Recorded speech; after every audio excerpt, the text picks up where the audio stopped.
Mr. Investor, welcome back to the channel, baby. I'm on my way out. Before I go, just wanted to give you guys a heads up. 4 days ago, Larry Raymer from the Investor Place posted this: 7 stocks to buy on weakness while you can. What was really nice here was he mentioned Bionano Genomics. He said strong evidence indicates that Bionano's optical genome technology is tremendously useful, and its usefulness will continue to increase. In a document previously found by a YouTube broadcaster, Mr. Investor, a Department of Pediatric Endocrinology professor at Sheffield's Children's NHS Found Trust, Paul Dimitri, explains that optical genome mapping is extremely useful and will become very widely utilized in the future. That's a nice update. Thank you very much, Larry. We appreciate you. So in this video, we'll just talk about a few things. Please remember, none of this is financial advice, for entertainment only. If you want to support the channel, please hit the thumbs up. You can drop me some comments down below as well. I'll get better at answering them. I've just been so crazy busy at the moment. And also subscribe and click that notification bell so you don't miss any videos. Over the last few weeks, bingo has gone down. I think over the last month or two,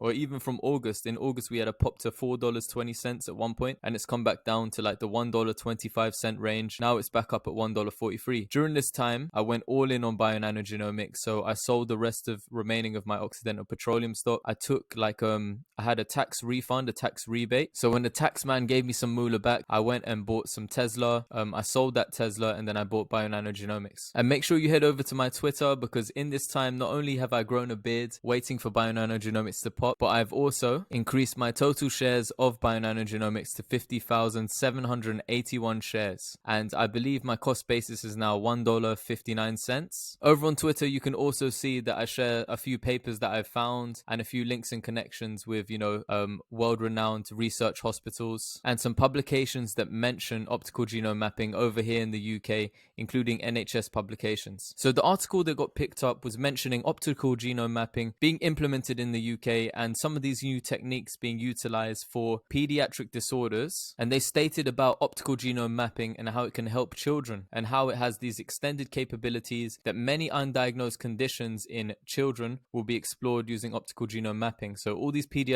patients that are waiting, for diagnosis, this professor Paul Dimitri has said that optical genome mapping is really useful for those people.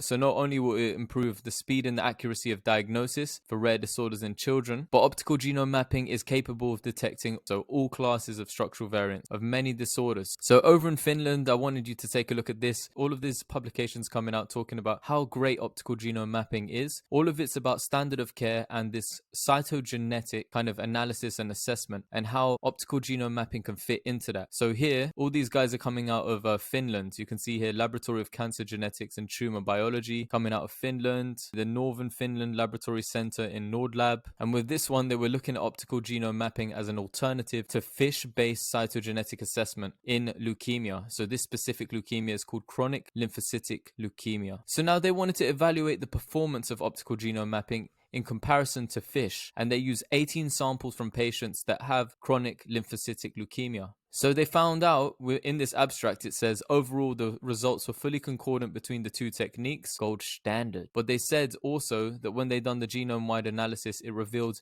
additional information in 78% of the samples, and it enables the detection of complex karyotypes which are undetectable by fish. Based on their results, they said the optical genome mapping could be used as a first-tier cytogenetic test for that type of leukemia. Now, moving on from studies, let's talk and speak a little bit about institutional ownership. I just want you to take a look at this. Let's highlight this, yeah? The biggest institutional owners here, it says over on FinTel, Vanguard Group, increasing their ownership in the last filing is said by 8.3%. Not only that, but BlackRock, as you can see above, they previously had 18.6 million shares. They now have 23.2 million shares. So they've increased their percentage change by almost 25%.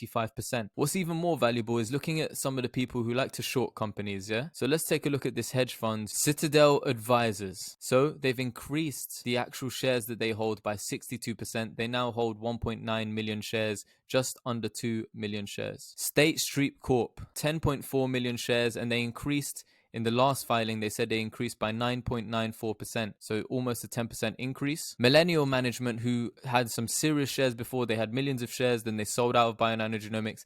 they're now starting to buy back into Bionano Genomics. So they've increased their share ownership. They must have sold most of their shares and only had like, I don't know, a few thousand left, but they've increased it by 3,614%. They now again hold over 1 million shares, so it's 1.1 million shares. And there are some other big boys that hold like 1 million shares here, 2 million shares there, 5.5 million shares for Geode Capital Management, and they've been increasing by 5% in the last quarter. Moreover, Bionano Genomics is becoming more popular in China, and in the last article they said that China was getting pretty favorable for the kind of preparation test kits they have. And there's an article here from 2023, the NMPA, and you can see here this is FDA.gov. It says, what is China's version of the FDA? It's the National Medical Products Administration. So basically they've just approved Bionano Genomics, not the Sapphire system, but those DNA extraction and labeling kits. So now we may be seeing some revenue coming from China. We could be seeing this nice, because it says here, with this NMPA registration, Beijing Genome Precision Technology can now sell optical genome mapping reagents to independent clinical laboratories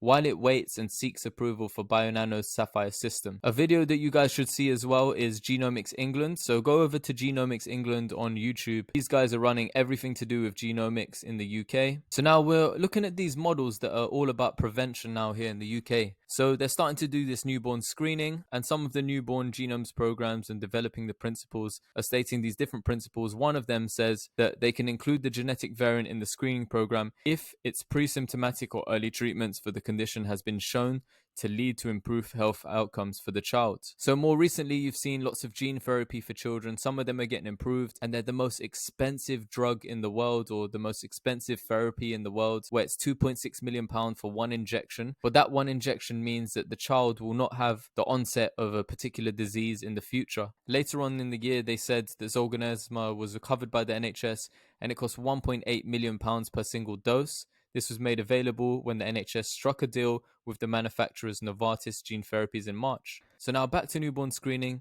If Bionano Genomics optical genome mapping is built into the NHS to help screen, let's go to the article I was showing you guys before. As we can see here, Paul Dimitri, this is Precision Diagnostics in Children, and it says here this article is from 2023. Genomic discoveries and additional omics data and advances such as optical genome mapping have driven rapid improvements in the precision and speed of diagnosis of disease in children and are now being incorporated into newborn screening. The principle of start early and change more thus will underpin the value of applying personalized medicine approach early in life. So has this professor, this expert, confirmed that, optical genome mapping has been utilized within the NHS? It's being built in, and they've already started using it for newborn screening. Well, in this publication, he said it's now being incorporated into newborn screening. They're now trying to put it in the routine of newborn screening. If we move on, Bionano Genomics is being utilized also in China for some research, and I believe this is in Sichuan Agricultural University in China. They're looking at a particular crop, an important cereal crop worldwide called pearl millet. And they've been looking at particular structural variations that are associated with heat tolerance in pearl millet. If you scroll down, you can see that they utilize, not only they use Pacific Biosciences, but they use Bionano optical mapping data. They also used Illumina in there. Moving forward here, you can see multi-site assessment. This came out in March 2023, multi-site assessment of optical genome mapping analysis for structural variants in constitutional postnatal cases. So this was a combination of University of Rochester alongside the Department of Pediatrics, Medical College of Wisconsin. You've seen Bryn Levy, we've seen that name before. Over in New York, the Columbia University Medical Center. Aaron Bossler over in Tampa in Florida at the H. Lee Moffitt Cancer Center. And then we have also Praxis Genomics, Peter L. Nagy. And we have a famous name, Ravindra Kohli, who we know of, Medical College of Georgia. Yet again, they were saying that on the basis of the demonstration, they said they replicated the analysis of 130 structural variations, and it was 100% concordant. On the basis of the demonstration of the analytical validity and clinical utility of optical genome mapping by this multi-site assessment, the authors of this paper and publication recommend that this technology can be used as an alternative to the existing standard of care tests for rapid detection and diagnosis in postnatal constitutional disorders. Optical genome mapping, again, standard of care, gold standard. Over on NASDAQ, an article came out talking about analyst expectations as well. So they're expecting, we're waiting for the earnings call at the moment, but they're expecting about $28 million for 2022, but they said there's going to be a revenue jump of 59%. They believe their estimate, and they believe that it's going to be around about $44 million in 2023. So $44.6 million. We've also got some news coming out of India. So from this site, Health Economic Times India, you can see here MedGenome's optical genome mapping test for diagnosing FSHD1 can detect large-scale insertions and duplications, as well as more subtle changes in DNA that can cause FSHD1. So they said it's a common form of muscular dystrophy. It affects about 1 in 20,000 individuals worldwide. So is this the first of many? It says they're thrilled to be the first in India to offer optical genome mapping tests for FSHD1. And now over in Italy, I believe, let's see. Yep, over in Italy, University of Ferrara, they're looking at the Aeolian wool lizard. So they're talking about a lizard that is an endangered species, and they use Pacific Biosciences. They use Bionano Genomic optical genome mapping, arima chromatin high C, and they're basically looking at this lizard because they want to assemble the reference genome for this critically endangered animal. So now I got to head out. I just finished recording. I'm wishing you guys all the best. Thank you so much for watching. Make sure you remember none of it's financial advice, for entertainment only. Wishing you all the best each and every day, and I'm going to catch you in the next video. If you can, please hit that like, hit the subscribe button, drop me some comments down below, and share this video onto Twitter, StockTwits, Reddit, wherever you want to send it. Just please send it to someone who is an investor in Bionano Genomics as well, so they can see any updates that I have found on the internet for entertainment only. But yeah, wishing you guys all the best, and yeah, I'll catch you in the next episode, baby. Mr. Oh godness, invest a lot, over and out, baby.